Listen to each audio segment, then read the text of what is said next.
Hello बच्चों, आज हम लोग आगे का टॉपिक पढ़ेंगे। ये है लेक्चर 2 है गेलुसाक का नियम।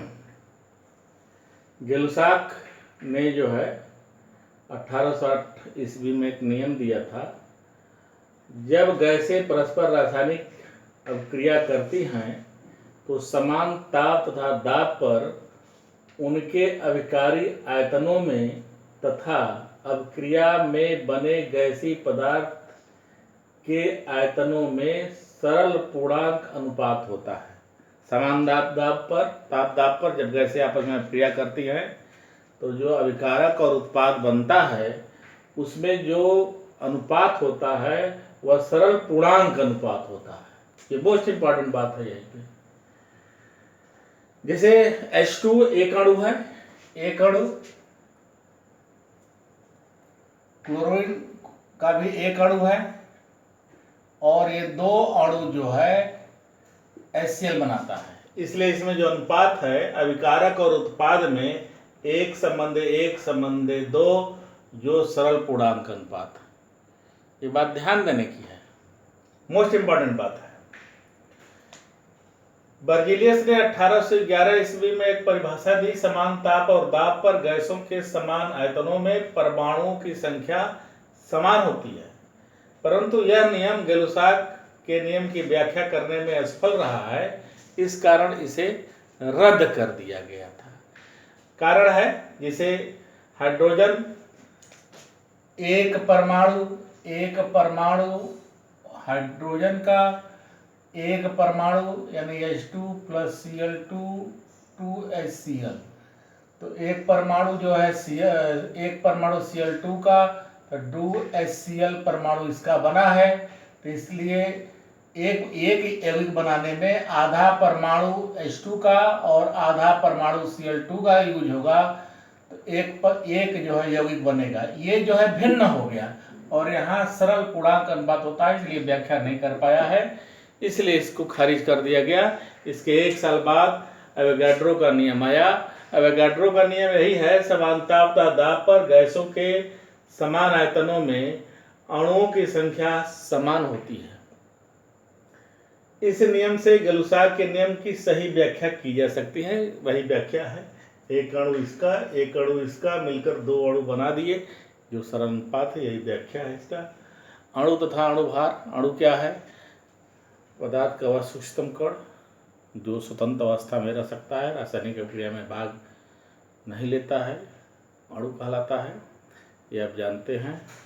अणु का भार, किसी पदार्थ का अणुभार, अणुभार को ही आणविक द्रव्यमान भी कहते हैं।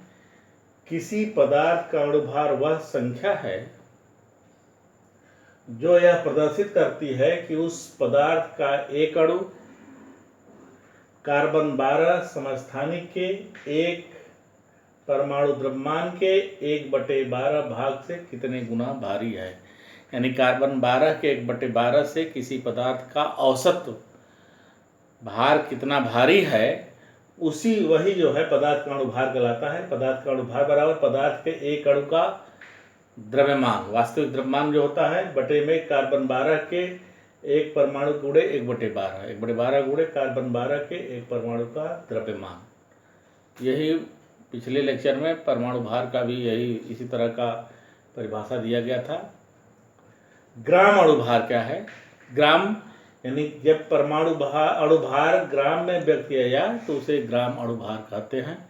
जैसे H2 का ग्राम मॉलिक्यूलर वेट 2.016 ग्राम होता है।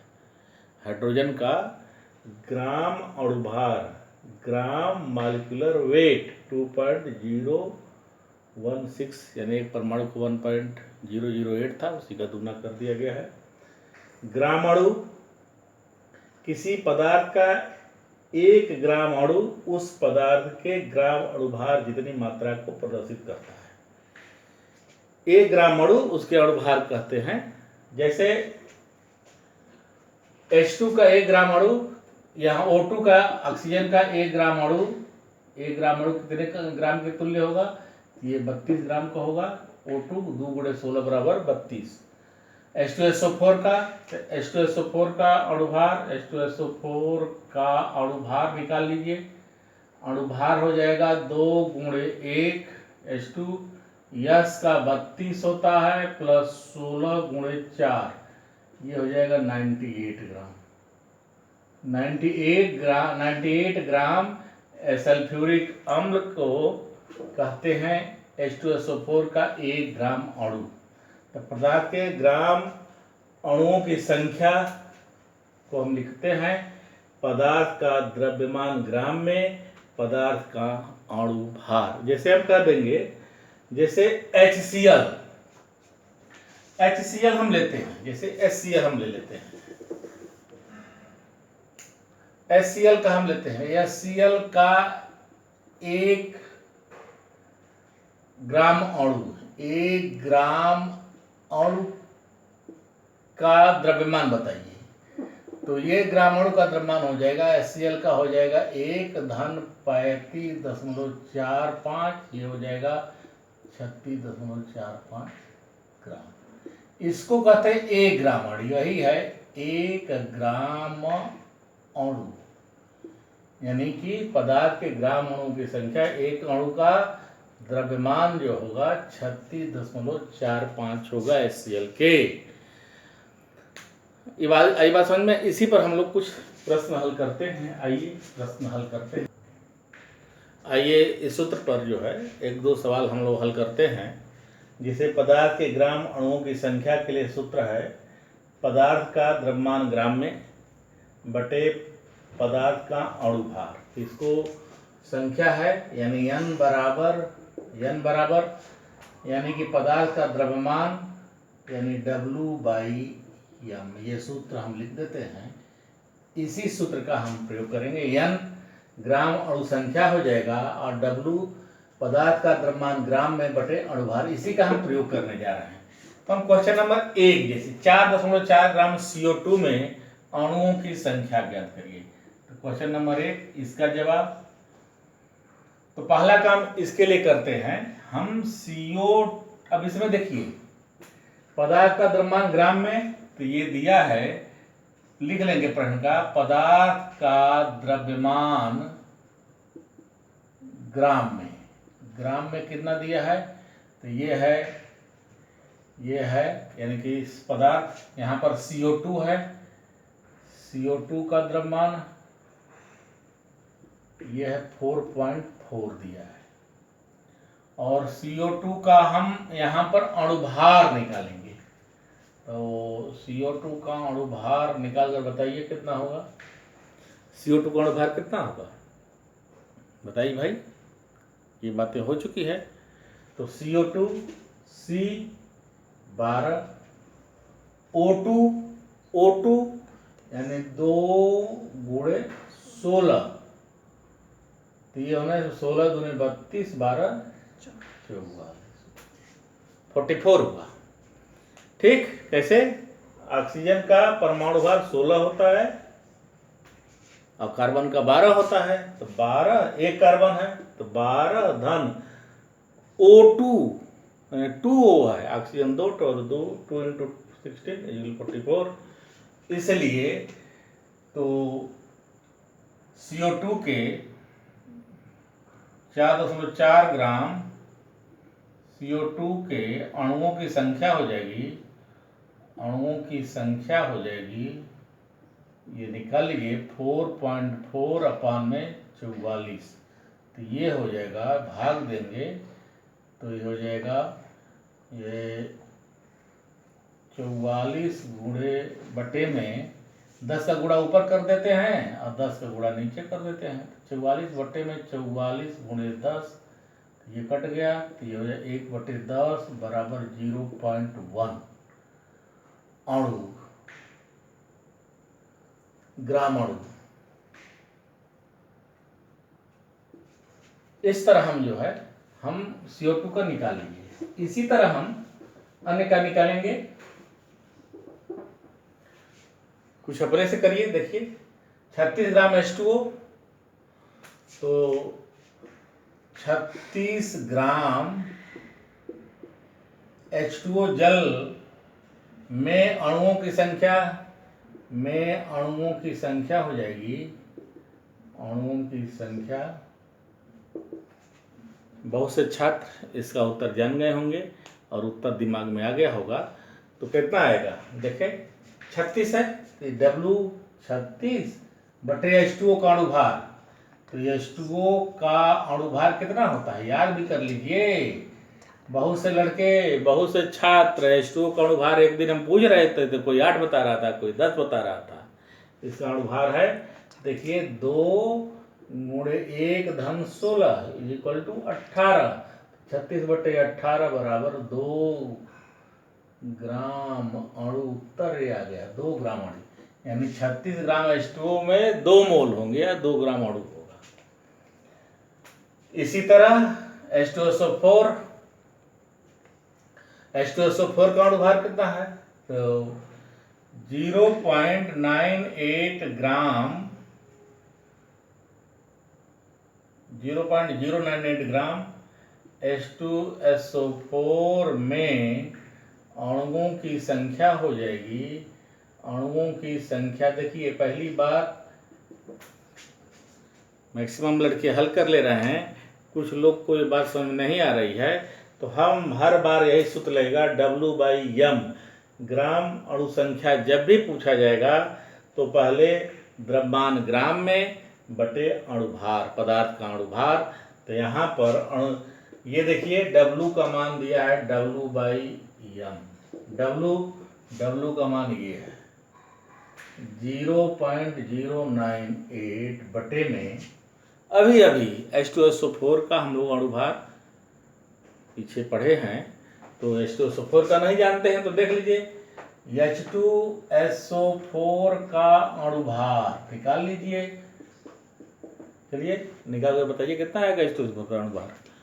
तो निकालेंगे तो ये हो जाएगा 2 × 1 धन, यस एक बार लिखा गया है, ये 32 है धन O4 यानी 16 चौके 64, ये जो है 98 आता है। तो ये सब अणुभार याद कर लीजिए। H2SO4 का अणुभार जो है 98 आएगा, H2O का अणुभार जो है 18 आएगा। इस तरह याद रहेगा तो फिर कुछ लिखने की जरूरत नहीं है। सवाल जब भी दिए जाते हैं तो लगभग इस तरह का ही रहता है कि यह हल आसानी से हो जाए। 98 अब मामला फंस गया यहाँ पर। अक्सर देखा जाता है कि अधिकांश लड़के कैलकुलेशन करने से घबराते हैं, ये नहीं करना चाहते। तो ये छोटी छोटी बातें हैं। इसमें इस चैप्टर में पहले जो है गुणा भाग सार्थक अंक सब कुछ पीछे चर्चा हो चुकी है, तो उसको आप लोग देख लीजिएगा, किताबों में लिखा भी है। और लगातार चूँकि अब पढ़ते पढ़ते हाई स्कूल पास हो चुके हैं, इंटर कर चुके हैं, करियर में इंटर हो चुके हैं, इसलिए कैलकुलेशन तो भाई अगर साइंस पढ़ रहे हैं तो अपने से ही करना पड़ेगा। तो इसकी करने के लिए देखिए, अब यहाँ पर दशमलव का है, दशमलव में क्या करते हैं कि ये 3 अंक है, तो यानी 1 पर 3 शून्य बढ़ा देंगे। दशमलव के बाद 1 2 3 और यही काम नीचे कर देंगे। तो यहाँ दशमलव हट जाएगा, तो ये आ जाएगा 98/98 गुणे 1/1000 हो जाएगा। क्यों, 3 शून्य से दशमलव खत्म हो जाएगा, 98 आ जाएगा, तो ये कट जाएगा और ये हो जाएगा 10⁻³ ये हो जाएगा ग्राम अणु संख्या।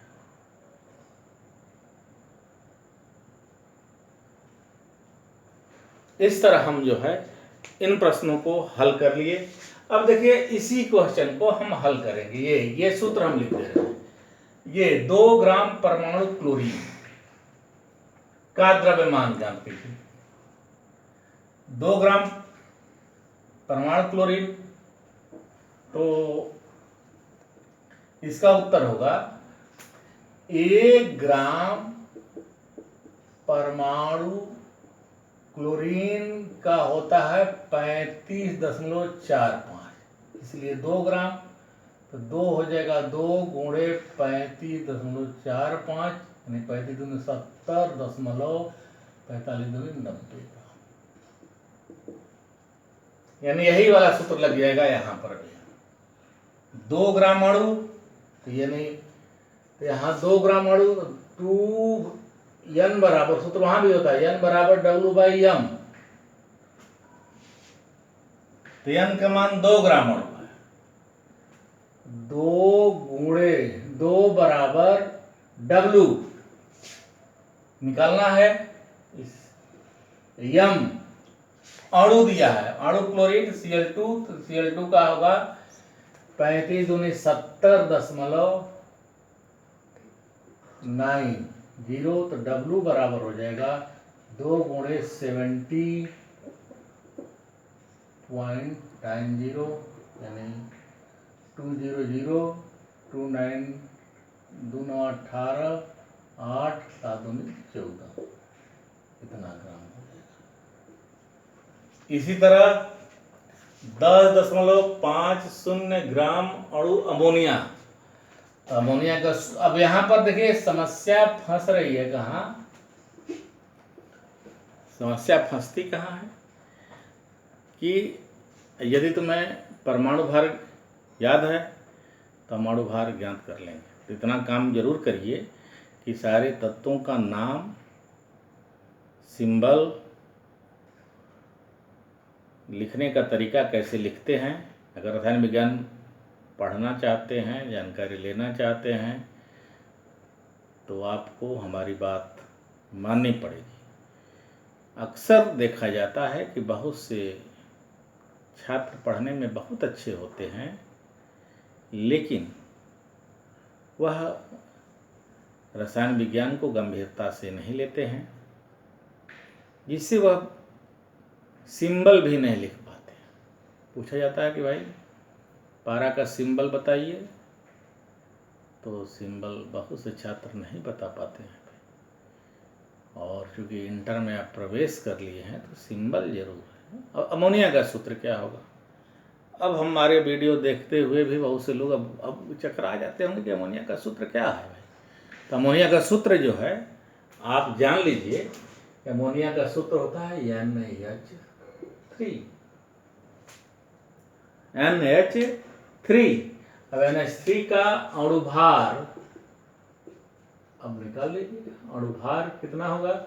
NH3 का अणु भार हो जाएगा, N का होगा 14, H3 यानी कि अगर हम H का सिंपल 1 ले लेते हैं तो ये हो जाएगा 3 =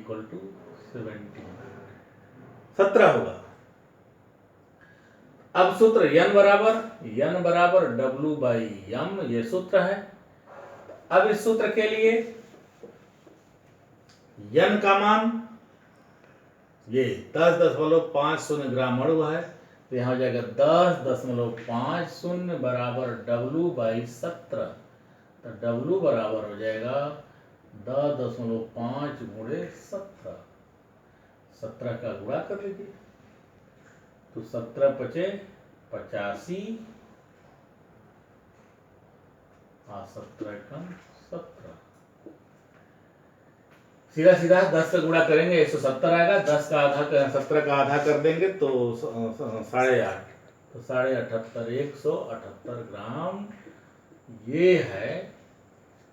10.5 ग्राम अणु अमोनिया का द्रव्यमान जो होगा 178.5 होगा। इसी तरह हम लोग आगे आते हैं, आगे फिर सीखते हैं कुछ थोड़ा बहुत। आइए देखिए, अब कुछ क्वेश्चन हम लोग करेंगे। अणु भार कैसे ज्ञात करते हैं, आयन भार क्या होता है, तो इसको हम कुछ बता दे रहे हैं, कुछ आप स्वतः हल करेंगे और स्वतः हल करके हमको बताएंगे। जैसे NaCl का अणु भार, NaCl का अणु भार ज्ञात करिए। ये अणु है, ये आयन है, ये चार्ज लगे हुए आयन होते हैं, जानते हैं आप।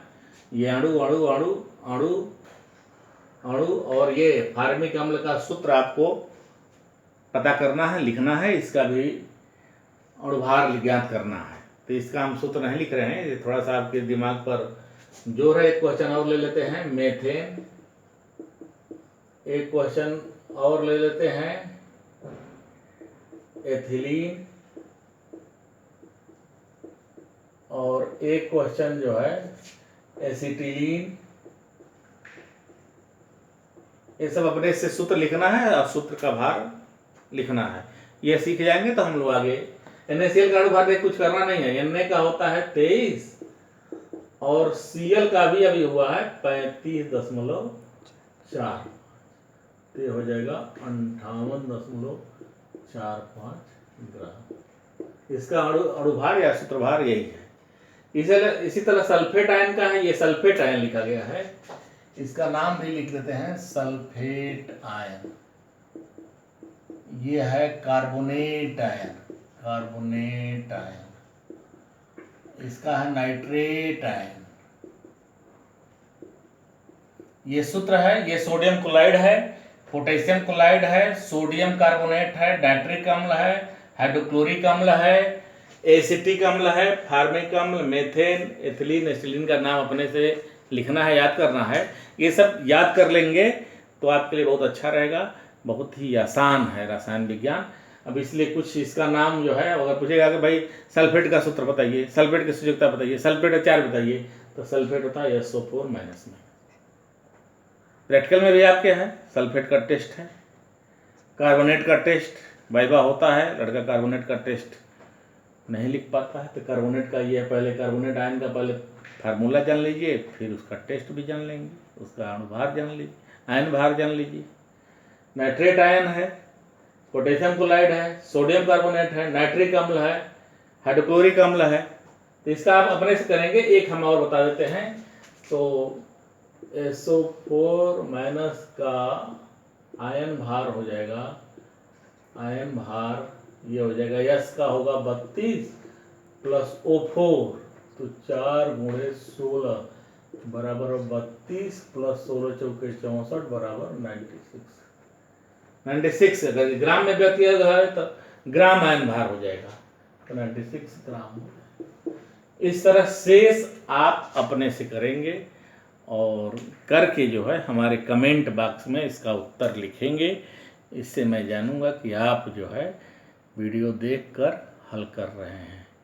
बहुत बहुत धन्यवाद। हालांकि एक बात और सुन लीजिए, आप इस चैनल को सब्सक्राइब कर लीजिए कि जो नए नए वीडियो आएंगे, नई बातें आएंगी, तो आपको उसकी सूचना मिलती रहेगी, जिससे आप कुछ सीखते रहेंगे।